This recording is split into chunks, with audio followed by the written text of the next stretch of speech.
Δεν ξέρω πώς εσείς τα βλέπετε τα πράγματα, πώς τα σκέπτεστε, πώς τα νομίζετε στην πραγματικότητα.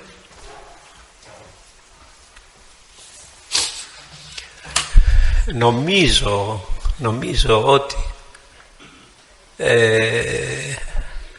εάν δεν αγαπήσουμε την αλήθεια,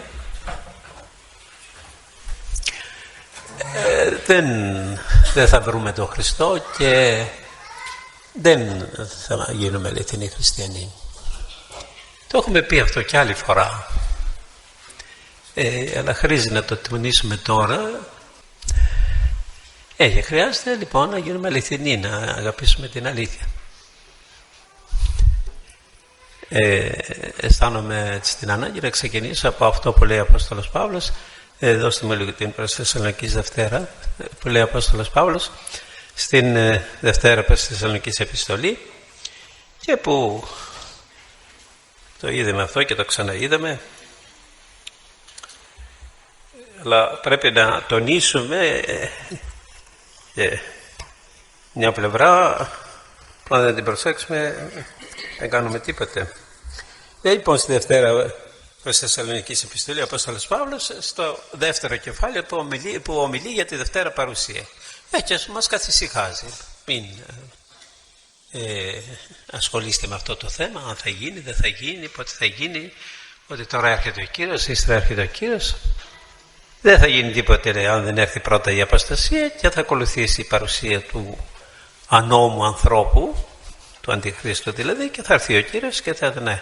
Αλλά έχουν σημασία αυτά που λέει στο τέλος. Αυτός ο άνομος θα έρθει με την ενέργεια του σατανά, ο Αντίχριστος δηλαδή, που θα κάνει σημεία και τέρατα, που θα κάνει έτσι πολλά χρήσιμα πράγματα, πολλά ωφέλιμα πράγματα, ή δυνατόν δηλαδή να παρασυρθούν και οι εκλεκτοί.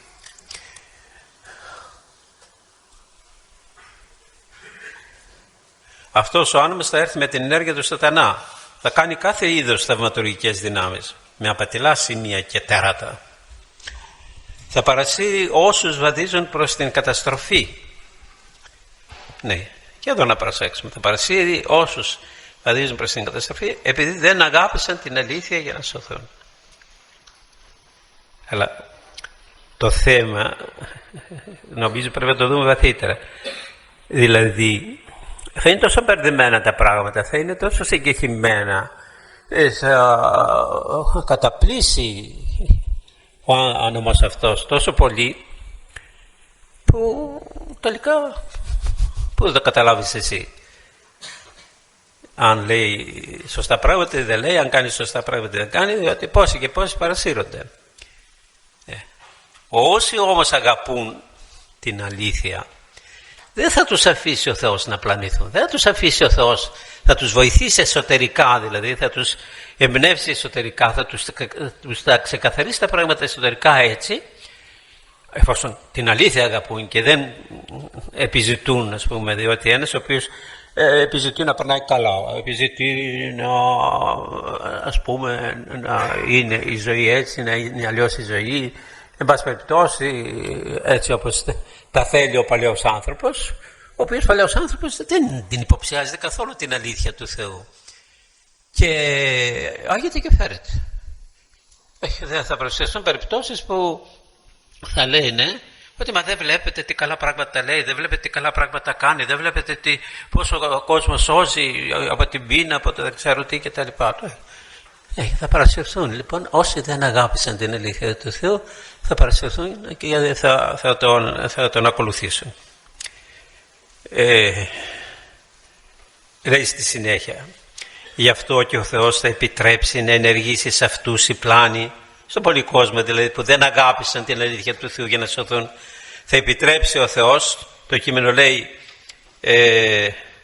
και δια τούτο πέμψει αυτής ο Θεός ενέργειαν πλάνης. Ξαναστέλνει ο ίδιος ο Θεός τρόπον να δίνουμε πλάνης να πλανηθεί εκείνος που δεν αγαπά την αλήθεια, και αγαπά όλα αυτά. Αυτά τώρα που λέμε αυτή τη στιγμή, αν τα προσέχουμε και τα παίρνουμε στα αληθινά, όπως καταλαβαίνετε, αυτά είναι εντελώς αντίθετα από το πνεύμα που επικρατεί. Και όχι επικρατεί απλώς στην όλη κοινωνία το πνεύμα, αλλά στον καθένα. Πώς θα φάει καλύτερα, πώς θα περάσει καλύτερα, πώς θα τα καταφέρνει έτσι αλλιώς, πώς θα γίνουν τα πράγματα όπως τα θέλει, όπως τα επιθυμεί, όπως του αρέσουν. Καθόλου δεν υποψιάζεται ότι η αλήθεια του Θεού μπορεί να είναι κάπως αλλιώς και η αλήθεια του Θεού να μας θέλει κάπως αλλιώς.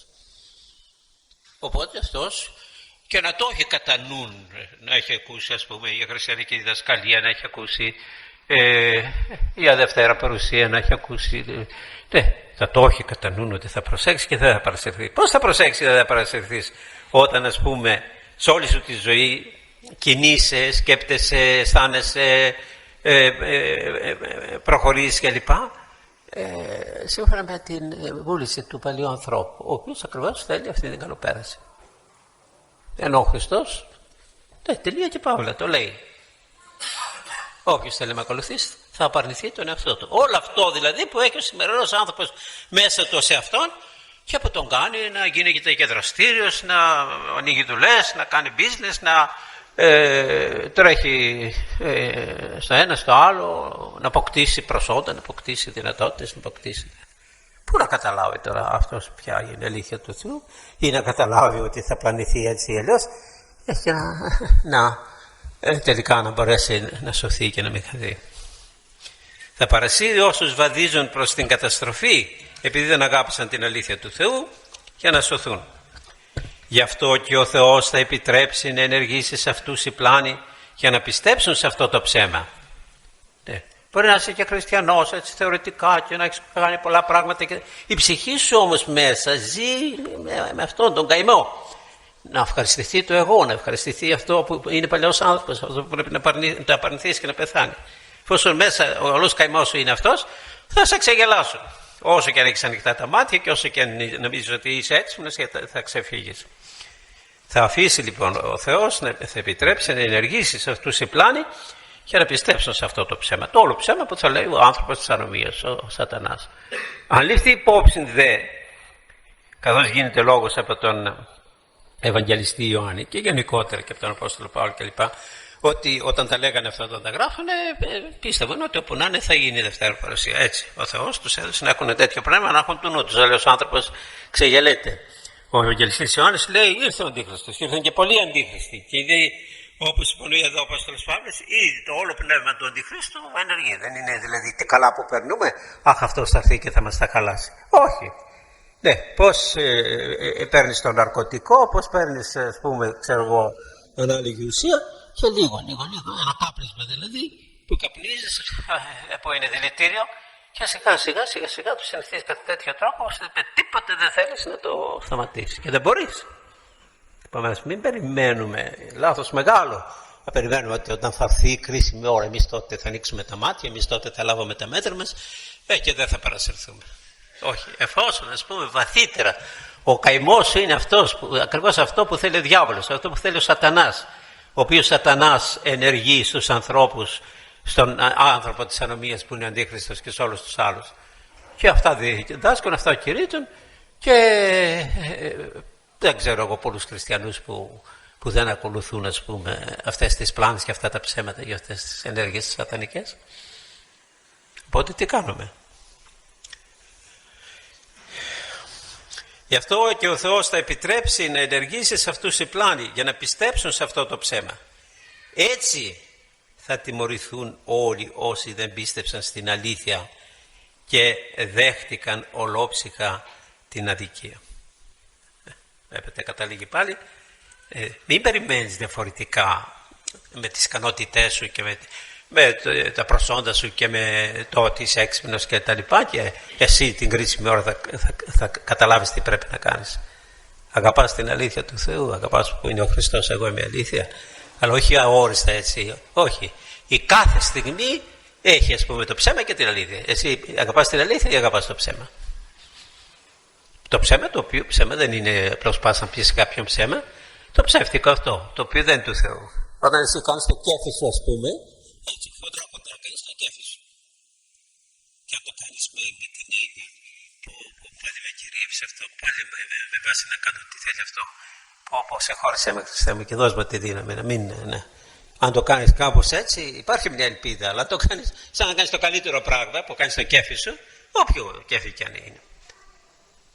Λοιπόν, τότε είσαι όχι της αληθείας, αλλά είσαι το ψεύδος. Γι' αυτό και στην Αποκάλυψη λέει πάσο ποιον ψεύδος, έξω από τη Βασιλεία του Θεού λέει. Αλλά έχει μεγάλη σημασία λοιπόν, αλλά μην περιμένετε να κάνει κανείς κάτι, θα του έρθει έτσι μια, πώς να πούμε, θα καθίσει κάτω, θα σκεφτεί, θα υπολογίσει και τελικά θα βρει την αλήθεια και θα... Ναι. Κοιτάξτε, ό,τι είναι έτσι του Θεού, ό,τι είναι της χάριτας του Θεού, ό,τι είναι ακριβώς ενέργεια Θεού, το κάνει ο Θεός. Ο Θεός δεν ήρθε, ας πούμε, να πει απλώς μερικά πράγματα στους ανθρώπους και δεν ήρθε, πώς να πούμε, να εντυπωσιάσει κλπ. Ήρθε λοιπόν ο Χριστός, ναι, ο οποίος είπε χωρίς εμένα ουδήναστε ποιήν ουδέν, χωρίς εμένα δεν μπορείτε να κάνετε τίποτε, και καλείται ο καθένας αφενός να ακούσει τον Χριστό και αφενός να πιστέψει τον Χριστό και αφετέρου λοιπόν να κινηθεί σύμφωνα με αυτό, αλλά πιστεύοντας όμως, ότι η ενέργεια του Θεού είναι εκείνη που σε αλλάζει, η ενέργεια του Θεού είναι εκείνη που σε φωτίζει, η ενέργεια του Θεού είναι εκείνη που σε κάνει να αφήσεις τη μέχρι τώρα τακτική και να αρχίσεις να ενεργείς. Όχι πάλι με υπολογισμούς και με προγράμματα, ας πούμε, απλώς και με... Υπάρχουν πάρα πολλοί χριστιανοί, όπως λέγαμε και άλλη φορά, πάρα πολλοί χριστιανοί οι οποίοι νομίζουν ότι αυτό το να ζήσεις εν Χριστώ, νομίζουν ότι είναι ένα σχολείο ή είναι μια σπουδή ή είναι, ας πούμε, έχει κανείς προσόντα, κάθεται κάτω και κάνει σχέδια και κάνει, ας πούμε, προγράμματα και κάνει υπολογισμούς και νομίζει διότι πάντοτε όταν σκέπτεται κανείς έτσι, πάντοτε είναι στη μέση το εγώ. Το εγώ το οποίο θέλει να επιτύχει, αφού κάνει πρόγραμμα, λοιπόν το εγώ θέλει να επιτύχει το πρόγραμμα και επομένως να επιτύχει το εγώ, να έχει την αίσθηση δηλαδή ότι τα κατάφερε, να έχει την αίσθηση ότι καλά υπολόγιζε, να έχει την αίσθηση ότι δεν είναι ότι είναι κάποιος ο οποίος άμα το βάλει έτσι στο νου του να αλλάξει, λοιπόν δεν αστείευεται, θα αλλάξει. Δεν είναι έτσι. Όλο αυτό βέβαια τώρα που λέμε μας το διδάσκει στην πράξη ο Κύριος. Με το μυαλό δεν μπορεί κανείς να το καταλάβει. Γι' αυτό ξαναλέμε ότι από το ένα μέρος να πιστείς καλά ότι είσαι αμαρτωλός και δεν σώζεσαι με τίποτα. Και από το άλλο μέρος, όποιος αμαρτωλός και αν είσαι, ο Κύριος σε σώζει. Σε σώζει. Δεν υπάρχει περίπτωση δηλαδή να πει ο Χριστός η δική σου η περίπτωση λοιπόν δεν μπορεί να τακτοποιηθεί, πάει, συγχάνεσαι. Δεν υπάρχει αυτή η περίπτωση. Όποιος άνθρωπος, όποιος και να είναι πάνω στη γη, αν έτσι αφενός παραδεχτεί καλά ότι είναι όχι απλώς αμαρτωλός που αρεσκόμεθα να το λέμε και αυτό, αλλά δεν σώζεσαι, τελείωσε. Το έλεος του Θεού σε σώζει, η χάρη του Θεού σε σώζει. Και πιστέψεις έτσι, σώζεσαι. Αλλά είναι αδιανόητο, ας πούμε, να τα πάρει έτσι κανείς απλά τα πράγματα, πιστέψει έτσι και να μείνει ο ίδιος. Είναι αδιανόητο. Αμέσως. Ο τρόπος που μιλάει, ο τρόπος που κάθεται, ο τρόπος που κινείται, ο τρόπος που συμπεριφέρεται, λοιπόν. Αλλάζει, διότι περνάει, όπως δηλαδή αυτός ο οποίος είναι πεθαμένος, ας πούμε, πώς είναι, ή έχει μολυσμένο αίμα μέσα και του βάζουν καθαρό αίμα και παίρνει τη ζωή αμέσως, αλλιώτικη ζωή. Βέβαια το αίμα είναι απλώς ένα υλικό. Το όνος άνθρωπος, το υπερεγώ που λένε και οι ψυχολόγοι, ας πούμε, με την καλή έννοια το υπερεγώ, μένει το ίδιο. Λοιπόν, ενώ όταν εσύ πιστεύεις στον Χριστό και τρόπον με την έννοια αυτή ζω και εγώ ζήνει με Χριστός, έχεις αυτή τη διάθεση, ναι, τότε περνάει η χάρη του Θεού, το αίρος του Θεού περνάει μέσα στον άνθρωπο, μέσα σου λοιπόν, και σε εισαγωγονεί και σε οδηγεί και δεν πέφτεις ούτε σε πλάνες, ούτε ξυπάζεις, ούτε εντυπωσιάζεσαι, ούτε παρασύρεσαι, ούτε τίποτα.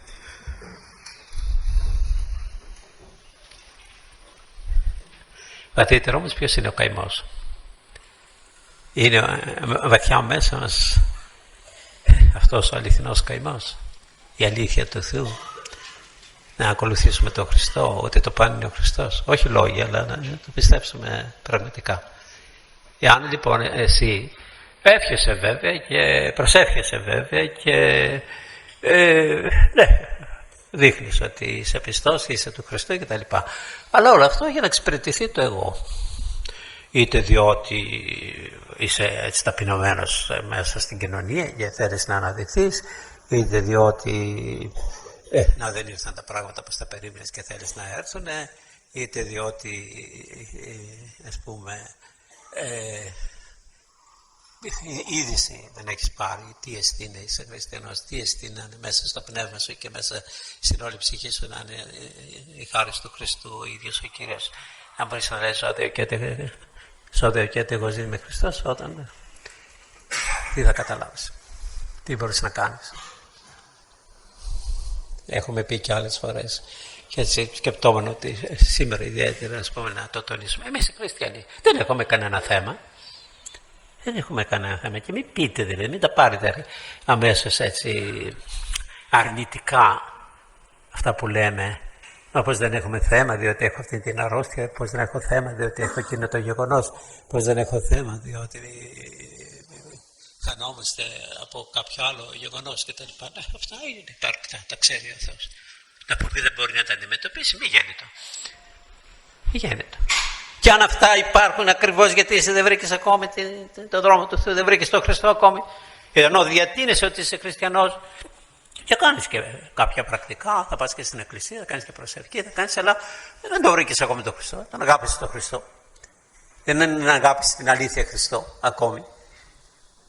Και ο Θεός επιτρέπει και το ένα, επιτρέπει και το άλλο, και αν προσέξετε μερικές φορές συμβαίνει ένα κάτι και εκεί που περιμένεις εσύ να τελειώνει αυτό έρχεται και δεύτερο και τρίτο και τέταρτο, σαν το κάνει επίτηδες κάποιος. Και αυτά αν θυμάστε το έχουμε πει πριν από πολλά χρόνια.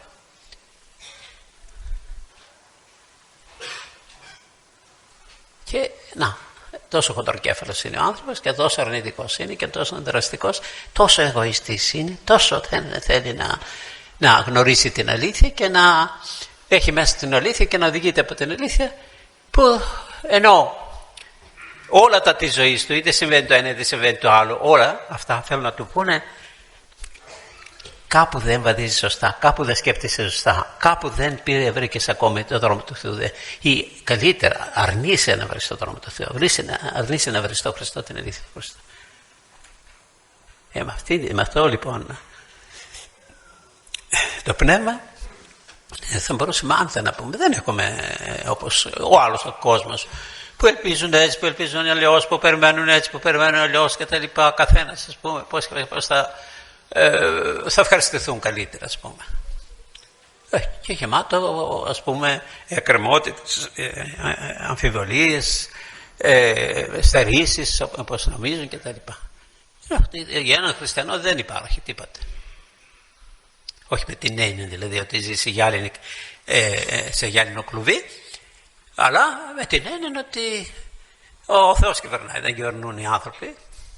Ο Κύριος κυβερνάει. Αυτό το έχουμε πει τόσες φορές δηλαδή. Το πρώτο που πρέπει να έχει ο καθένας είναι ότι ο Χριστός, αυτός δημιούργησε το σύμπαν, αυτός δημιούργησε τον κόσμο, αυτός λοιπόν, ενώ μπορούσε να τον αφήσει τον κόσμο, τους ανθρώπους να χαθούν, όχι, ήρθε να μας σώσει.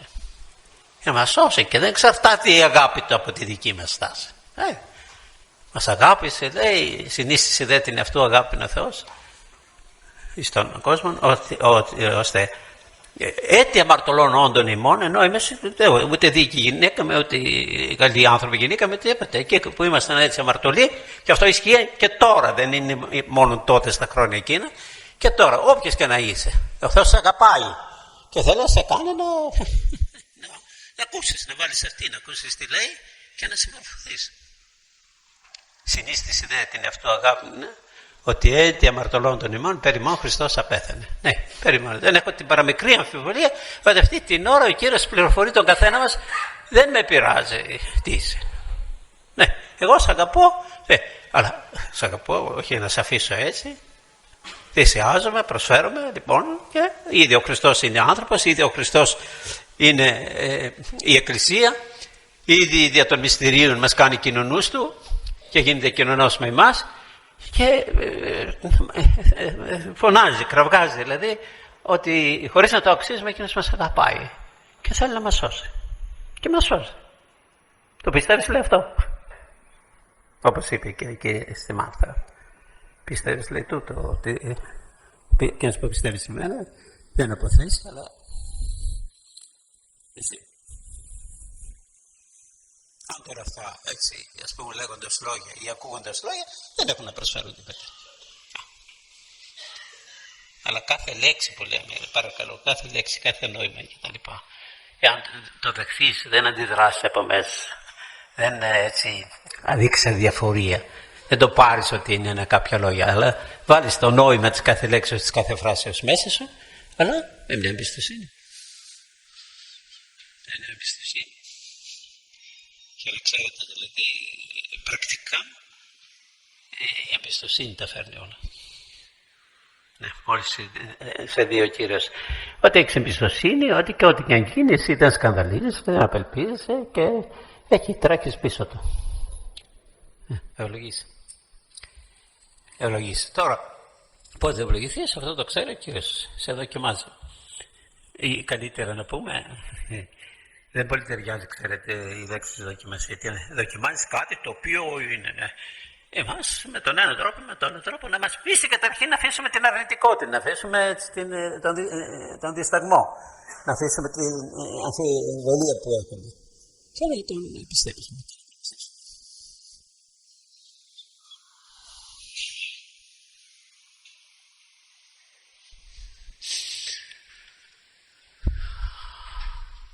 Αλλά αυτά βέβαια δεν είναι έτσι απλώς να τα ακούμε επί το έργο αμέσως. Επί το έργο. Ναι. Όσο κι αν η αμαρτία με τον ένα τρόπο ή με τον άλλο σε νεκρώνει, σε αδρανοποιεί, σε κάνει άγκεφον, σε κάνει να μην έχεις έτσι όρος και τα λοιπά. Τίποτε πρέπει να αντιδράσει κανείς. Έχει ζήκρις με το κράτο. Όποιος το αφήνει είναι πάρα πολλοί εκείνοι οι οποίοι αφήνονται απλώς στην μελαγχολία τους, στην κατάθλιψή τους, στην αρνητικότητά τους, στην απογοήτευσή τους, σε αυτά. Είπατε, έγειρε ο καθέδων και ανάστακε των νεκρών και επιφάπησε ο Χριστός. Και ναι, πάντοτε δηλαδή, για να μην χαθεί κανείς μέσα απλώς σε σκέψη και αυτά, υπάρχουν πάντα οι συγκεκριμένες εντολές του Θεού, του Χριστού, το συγκεκριμένο θέλημα του Θεού, και πιάνεις από τις εντολές εκεί και έχεις συμπρογιά ότι είσαι στον δρόμο, ζητάς τον Χριστό. Όχι βέβαια για να κάνεις και να περιμένεις να σε επενέσουν και να σε επιβραβεύσουν κτλ. Όχι, για να είσαι στον δρόμο, να μην χαθείς, να βγεις από την αλήθεια. Να είσαι στον δρόμο που σε οδηγεί στον Χριστό. Γι' αυτό και ο Κύριος, ναι, που τα έχουμε πει και αυτά, ναι, στέλνει τους μαθητάς του και πορευθέντες μαθητεύσατε πάντα τα έθνη, βαπτίζοντες αυτούς εις το όνομα του Πατρός και του Υιού και του Αγίου Πνεύματος. Βαπτίζοντες αυτούς στο όνομα του Πατρός και του Υιού και του Αγίου Πνεύματος. Διδάσκοντες αυτούς στηρήν πάντα ως είναι τελάμεν ημίν. Τώρα οπωσδήποτε βέβαια, οπωσδήποτε θα δίδασκαν πρώτα οι μαθητές και θα εξέφραζαν, εξεδήλωναν την επιθυμία να βαπτιστούν και τους εβάπτιζαν στο όνομα του Πατρός και του Υιού και του Αγίου Πνεύματος. Αλλά οπωσδήποτε όμως μετά θα γινόταν κυρίως η διδασκαλία. Διδάσκοντες αυτούς τηρήν πάντα όσα είναι τιλάμενοι μήν. Όχι διδάσκοντες για να τα μάθουν, αλλά να τα τηρήσουν, να είναι η ζωή τους αυτή. Πάντα όσα ξέρετε πολλούς χριστιανούς, ας πούμε, οι οποίοι καταρχήν ξέρουν τι είπε ο Χριστός. Ξέρουν τι λέει ο Χριστός. Αυτά που είπε, πώς, ας πούμε, μέσα από αυτά θα καταλάβουμε πώς θα τα έλεγε σήμερα. Και πολύ περισσότερο που να τηρούμε όλα αυτά τα οποία είπε ως εντολές, όσα είναι τηλάμενοι που είπε στις εντολές της μαθητάς του και τους παραγγέλνει να πάνε να διδάξουν. Οπότε τι κάνουμε. Και πώς αναπαυόμαστε εμείς έτσι χωρίς να έχουμε ενδιαφέρον. Έτσι θα βρούμε την αλήθεια που είπαμε. Ελώς θα είμαστε, πώς να πούμε, στο ψέμα. Θα είμαστε μόνο σκέψεις και φαντασία.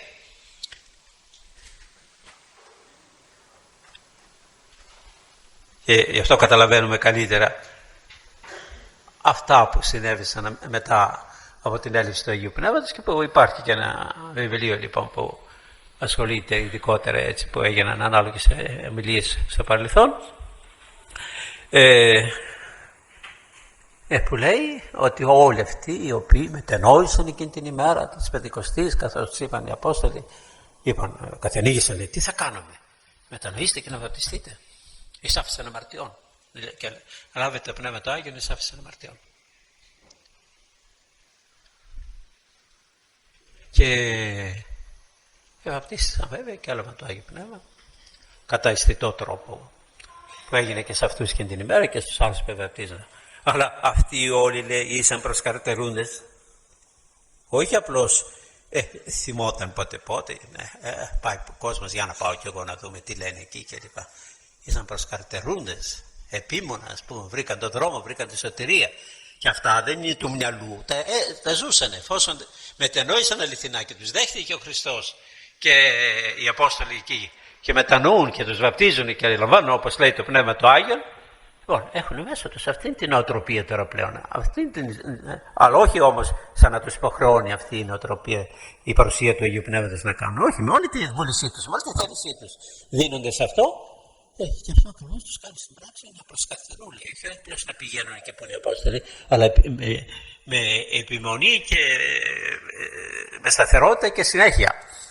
Ήσαν προσκαρτερούντες στη διδαχή των Αποστόλων, τη κοινωνία, τη κλάση του άρτη και τις προσευχές. Πόσοι χριστιανοί που είναι βαπτισμένοι και δυστυχώς επαναπαύονται απλώς στο ότι είναι βαπτισμένοι. Αν είσαι αντιβαπτισμένος και νιώθεις είσαι βαπτισμένος, άμα το βάπτισμα το έχει κάνει ένα τύπο είναι και ακόμη χειρότερο που είσαι βαπτισμένος. Αν αισθάνεσαι ότι είσαι βαπτισμένος θα έχεις αυτή τη διάθεση. Έτσι θα βρεις την αλήθεια, θα αγαπάς την αλήθεια, θα ζεις εν αληθεία και δεν θα κινδυνεύσεις από κανέναν λαοπλάνο και από κανέναν ψεύτη κτλ.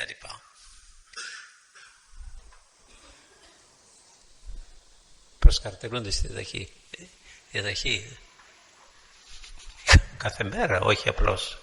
Και μην σας φανεί παράξενο,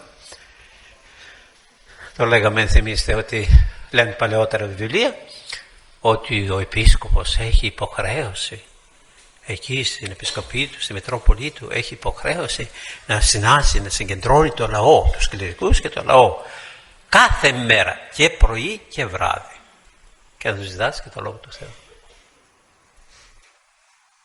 Τι θα πούμε στον Θεό όταν εμείς Ορθόδοξοι Χριστιανοί θα μας πει ο Θεός καλά εκείνοι που πλανώνται και λοιπά που ήταν στην πλάνη λοιπόν όπως είναι κάτι πεντηκοστιανοί, κάτι αυτοί και τα λοιπά οι οποίοι εκεί στην πλάνη τους όμως λοιπόν δείχνουν και ζήλο, δείχνουν και αυτό και από ό,τι ξέρω δηλαδή σε ορισμένες περιπτώσεις κάθε μέρα έχουν συνάξεις. Και οι Ορθόδοξοι Χριστιανοί επαναπαύονται απλώς ότι είναι Ορθόδοξοι. Μα είσαι Ορθόδοξος για να ζήσεις ως Ορθόδοξος. Δεν αισθάνεσαι να σου λείπει η τροφή πνευματική, δεν αισθάνεσαι ας πούμε ότι πρέπει να είμαστε προσκαρτερούντες, δηλαδή να επιμένουμε και να είμαστε σταθεροί στην πορεία αυτή, να έχουμε κοινωνία. Θυμάστε το λέγαμε κι άλλη φορά, κοινωνία. Δέστε, καθάρισα αρχίσει που ήταν αυτό και μπορεί να δει και ποιο πάρει. Εγωίζεις που είμαστε. Εντάξει, είμαστε και χριστιανοί, να πάμε και στην εκκλησία να ακούσουμε κτλ. Αλλά να ανοίξει η καρδιά μας έτσι, να καπήσουμε. Δεν είναι ίσο για καλά να του δώσεις κάτι που θα έρθει μόνο του εκείνο εκεί. Αλλά θα αγαπήσεις.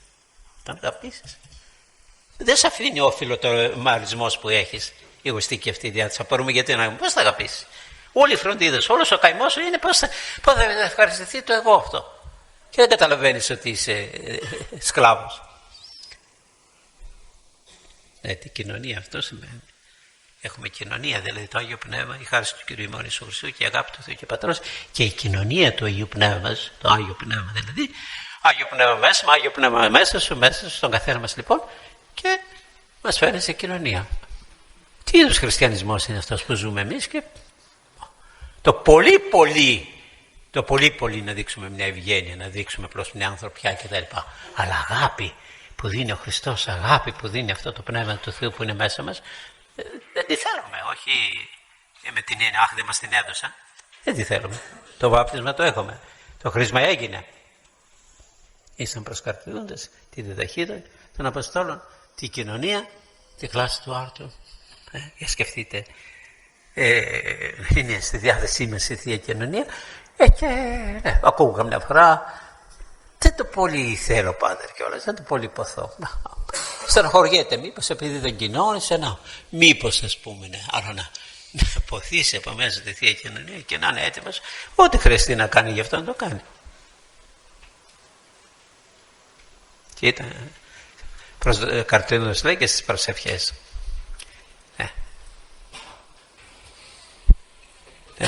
Μη φοβάστε, ούτε θα πεθάνουμε ούτε τίποτα. Όταν έρθει η ώρα. Αν είσαι χριστιανός, όταν έρθει η ώρα εκείνη και μόνος σου το επιζητείς. Είναι απολύτως το δούλο του Δέσποτα. Έτσι. Ούτε τις αρρώστιες φοβάται κανείς, ούτε τα όποια άλλα. Ο άλλος κόσμος, ο καημένος που δεν ξέρει, πού να στηριχτεί. Εμείς έχουμε τον Χριστό.